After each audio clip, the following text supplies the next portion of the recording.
আজকে আমরা আপনাদেরকে এমন একটি চমৎকার ড্রিঙ্ক বানানো দেখাবো যেটা আপনারা বাসায় বসে খুব সহজেই বানাতে পারবেন। আমরা যা যা উপকরণ নিচ্ছি এখানে lemon, mint, orange, orange juice, lemon juice, ice and soda. Orange, mint, এখন আমরা একটু ক্র্যাশ করব, লেবু,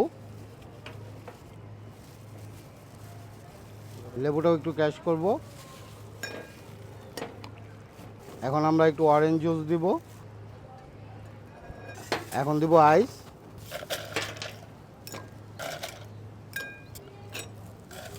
এখন দিব সোডা,